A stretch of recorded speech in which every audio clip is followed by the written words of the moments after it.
You are Locked On Ole Miss, your daily podcast on the Ole Miss Rebels. Part of the Locked On Podcast Network, your team every day. Thanks for making the Locked On Ole Miss podcast your first listen every day. We're free and available wherever you get your podcast, including YouTube. We're a part of the Locked On Podcast Network, your team every single day. Hello, I am Steven Willis from the Locked On Ole Miss podcast. He is David Eckert from the Clarion Ledger, and practice is going on as we speak right now. So you're not going to get a true practice report on Tuesday night, but we are going to talk about Monday and what we've seen up to this halfway point of fall camp. So how you doing, David? I'm doing great. Yeah, future me is outside sweating right now. So, or you could be in the Manning Center in the air conditioning. If they would bless us with that, I would accept it gratefully. Right. Yeah, it is really hot in Central Florida right now. Like, I went out for a walk at 1 o'clock in the afternoon, which is never advisable to do for anybody. And it is hot. It is called the Sunshine State for a reason. Yeah, you're a braver man than I. It's I mean, you know, from my northern standards, every day here is like I just melt, but it seems milder than it usually is. I think it was like 95 in the car today, so nothing. It's hot, but it's not like, oh my God. What was crazy, you know, whenever I lived my 2 years in Willow Grove, Pennsylvania, is it got hot. Yep. And during the summer, it got hot and then it got cold. You also had to, you know, that was the thing that bothered me is I had to go buy like bags of cement and put in the back of my pickup truck to prepare for winter. And I just never wanted to do that again. I don't blame you. Yeah, but the thing here is, I mean, this winter we had a week where we couldn't leave the house because it snowed. It's like you can't do both to me, Steven. You know, you can't, like, I cannot have to put up with both. Anyway. Yeah. There's no winter here. There is no winter here. Yeah. It is great. I've got 9 months of spring and 3 months of just absolutely terrible summer. That's manageable. I can deal with that. Yeah, it's pretty good for most of the year. But anyway, the story right now, as this podcast is airing, it will be whether or not Deion Smith appears at practice. Bruce Feldman, I think, from Twitter, I think he's Fox, actually, kind of broke the news that he was going to be out there. And then all of a sudden, all the on threes and the 247s, and you guys were just like, okay, we're going to be looking at this. Yeah. So that's going to be the story of tonight. But what are the other things that are going on camp? Yeah. You mentioned it. That's kind of been the story. I think secondarily to me is the offensive line. Because look, I mean, I think they're in such a good spot pretty much everywhere else that it's like, okay, you know, the things that they're saying about the offensive line make you think that that's where the question marks reside. So that to me has been what I've been watching the most. A little inside baseball. Offensive line content does not sell. Nobody wants to read about the offensive line. So I've been trying not to write about it too much, but I do think it's the most important subject, really. You know, every time they tease us with like 10 team snaps that we're not supposed to see, it's a different 5 up there. You know, Lane had kind of said on Monday, doing a little bit of reading in between the lines, it didn't really sound like he was thrilled with how they did in that scrimmage Saturday. So that to me is what I'm paying attention to most closely. And then it's just, you know, injury stuff, your standard, what's going on with Juice Wells, with Princely, with Pooh Paul. You know, every fall there's, you know, some guys to monitor. Nothing serious with those guys. I think if you're asking me now, I would expect that they all play on August 31st, but just have to keep an eye on. So really those are the two things, aside from Deion Smith, like you mentioned. I cannot remember if I had this conversation already with you or with Michael Katz. It could have been either one at this point, but the offensive line is kind of a problem of our own making, of Ole Miss's own making. because of this reason. In the spring, they were so afraid of a depth chart and so afraid of that spring transfer portal window that they couldn't necessarily get everybody ordered in a way that fall camp was just kind of, hey, let's hit the ground running. There's a lot of work that should have been done in spring that is now being done in the fall because they were so scared of that spring transfer portal window. Yeah, I think there's some validity to that point. I think, look, more than most places on the field, if you listen to people who are smart about the offensive line talk, and I'm not one of them, but if you listen to those people, cohesion matters, right? Mm-hmm. So what do you need in order to achieve cohesion? You need reps. So yeah, again, they still have not figured out who their best five is by my own estimation. I really think they're still working through that. And they're probably going to have fewer reps together than most offensive lines across major college football. So yeah, that's kind of the punishment for the approach that they took, like you mentioned. Yeah, and coaches are notoriously slow decision makers. They want, if they can get 20,000 reps before they make a decision on it, they will get those. They want as many as they can get. So whenever you divide up the reps in the way that they did in the spring and this early part of fall, it makes to where, going into Furman, though it shouldn't matter, honestly, if they have the wrong five in there for Furman, but it could mean that there's some tweaking that goes on into the season. For sure. I think I would not be surprised if they factored in the beginning of their schedule to their calculus when they decided to do spring the way that they did, right? Because you look at the first 4 or 5 games on their schedule. I mean, can Wake Forest spring a trap on you on the road if they're a little bit better? I mean, maybe, probably not. There's just not really any threats there where you say, look, we need to have this nailed down. So maybe there's a little bit of okay, we're going to use this as a preseason style thing and figure out, what our best unit is there. I don't know. But look, Lane Kiffin, I wouldn't put it past Lane Kiffin. He likes new ideas. He's not afraid of them, I guess. Yeah, he's not. And this was all fine as long as it works. Yep. As long as it works, this is all good. But if it doesn't, these are obvious questions that are going to come up after the fact whenever you're hindsighting and trying to, get a 30,000 foot view of what happened.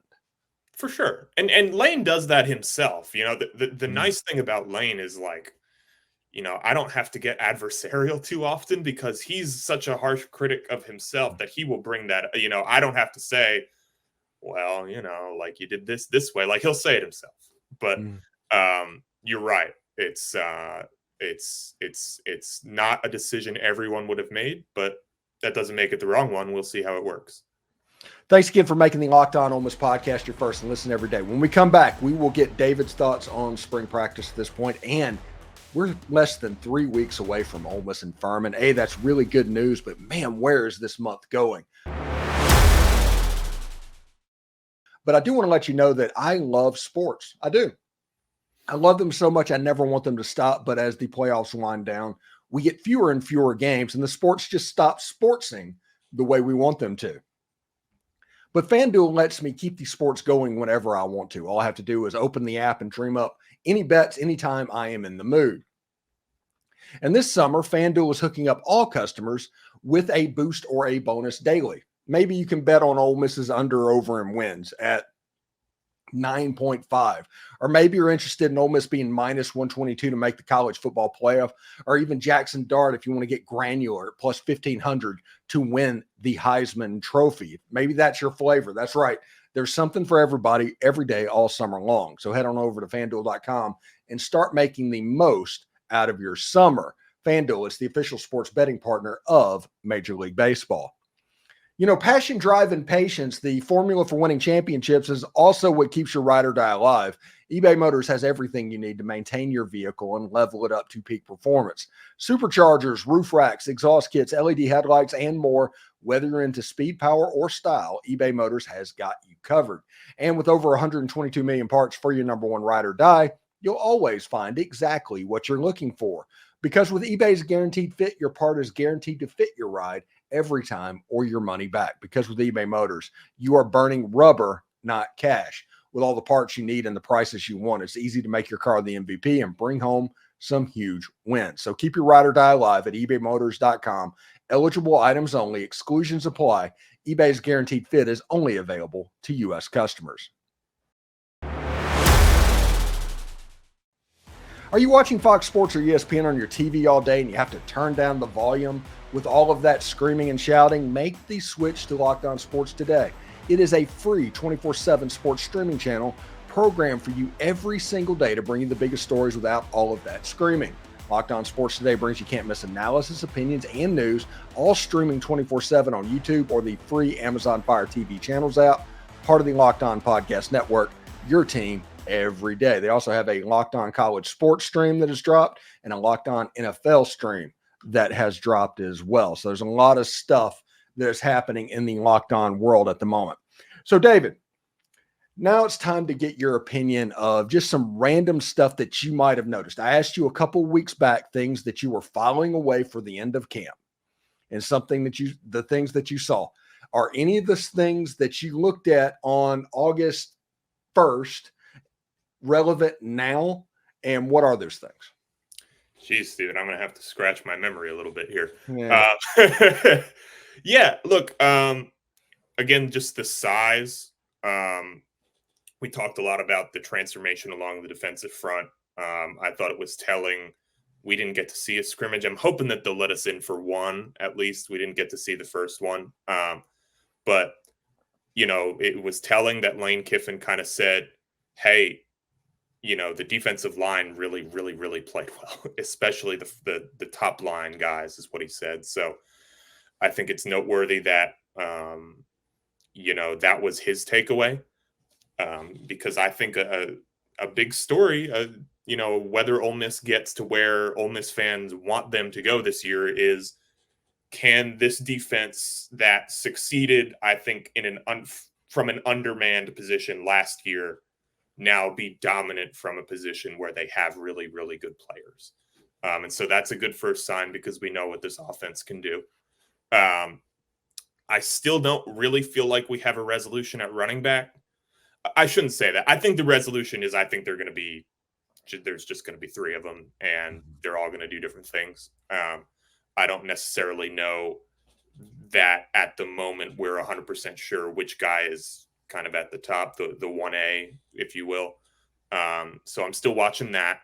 But I do think they've put together a group that has three guys that can play that all kind of have three different skill sets.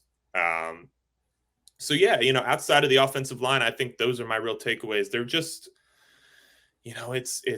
they're old. And you know what you're getting from them at a lot of these spots. So there's not a whole lot of questions to answer. You're just kind of waiting for them to do it.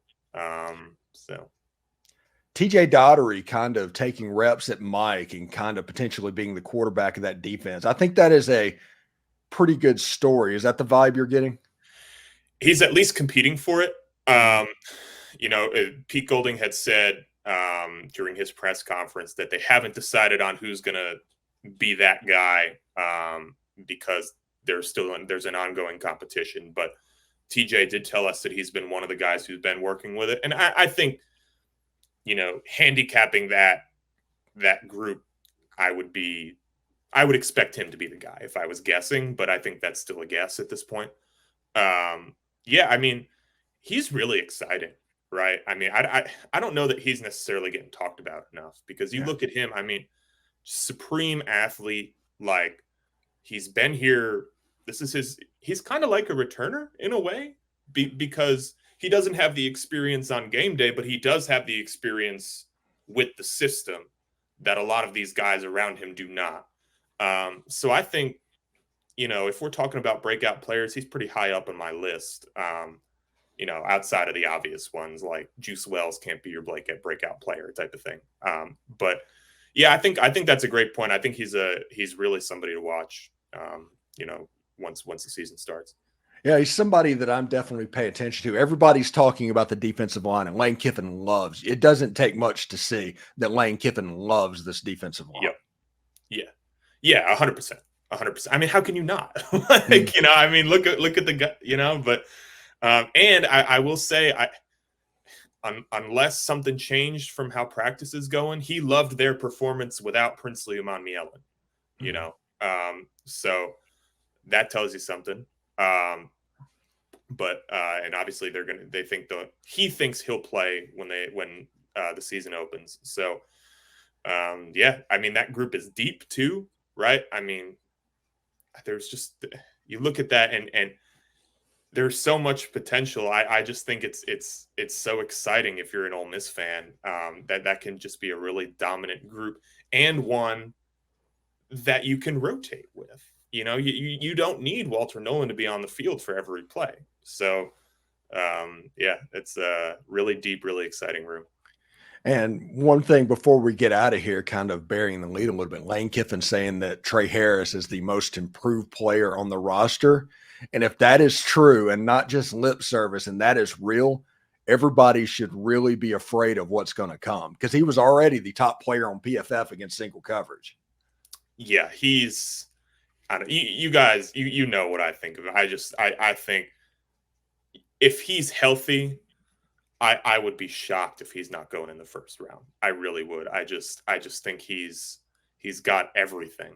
And I know you've kind of theorized that this offense is designed to get him in single coverage, and if that's the case, I mean his numbers are going to be outrageous. The Ole Miss needs him healthy. If he is healthy, I don't see a world where he doesn't have a ridiculous year. He's just an unbelievable player. The weapons that Ole Miss has at wide receiver this year gives me pause. Like people claiming that Caden Lee's going to break out. Well, I can see that. He has the talent to absolutely do that, but where does the reps come from and who does him take him away from? That is my question there. But when it comes to Tre Harris, the one thing that keeps kind of gnawing at me is you could have an Amari Cooper or Marquise Lee type season from Tre Harris this year. Yeah, totally.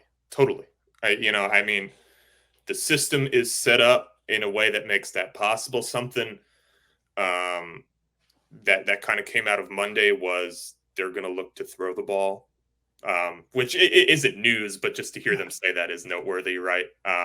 You kind of figure that they're going to do that given the weapons and quarterback that they have. But high volume, really good player, really good quarterback, awesome supporting cast. I mean, it can be really explosive for sure. Yeah, and Jordan Rogers from SEC Media Days talked about how Ole Miss was going to do 5 wide receivers a good bit this year. And now that doesn't necessarily mean empty personnel of 5 wide receivers. It could be out of their normal package going fast. But if that happens, that tells you that they're not afraid to run Jackson Dart because you're going to see that as well. And B, they're going to throw the ball around the yard. Yeah, I'd be interested to see what they do with Micah Davis if they do some of that, because Micah Davis played in an option system at Air Force. And he had a bunch of running back snaps actually. So he was a B-back, that wing back position. Yeah. Yeah. So, he has some experience doing that type of thing. So we'll see what kind of fun stuff they dial up with him. David, the thing that we all have to realize is just Lane Kiffin has more toys than he probably ever thought he was going to have at Ole Miss when he took the job. Yeah. Yeah. Right. I mean, it's crazy. I mean, it's like, you just kind of feel like he can't help himself, right? Like he's like, ooh, there's that transfer wide receiver. I know I've got 15 awesome ones already, but he looks fun, I can do something with him. Yeah, he's a kid in the Lego aisle of the department store, But yeah. Well, the funny thing about Lane Kiffin, as much as he wants to be Nick Saban in these press conferences and kind of, we've got to focus and rat poison and all that, you can tell by his facial expression that he doesn't entirely believe it, or he knows that this team is actually good and I'm going to have to snow these guys over like Kirby Smart, make them think it's a 7-win team. But he knows this is a good ball team.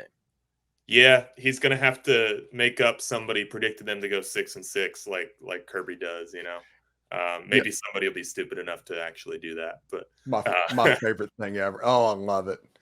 I love it. That guy after the TCU game saying, yeah, you all thought we were going to win 7 games. Like, you were the preseason number 1. I don't know, man.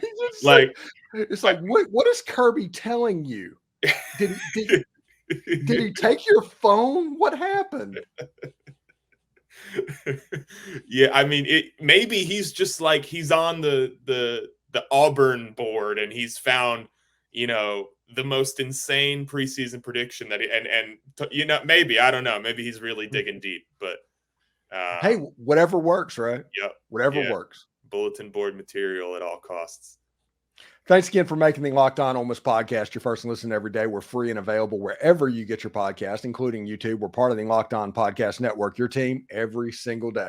David Eckert from the Clarion Ledger joining the show every Tuesday like he does. What have you got going on this week, bud? Yeah, we're just grinding away at some camp stuff.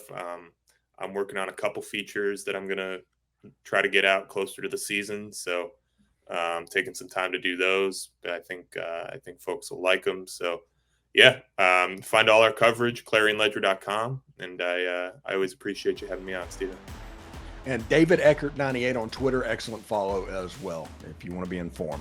So David, thank you very much for stopping by, and we'll talk to you next week, bud. Appreciate you. Thanks.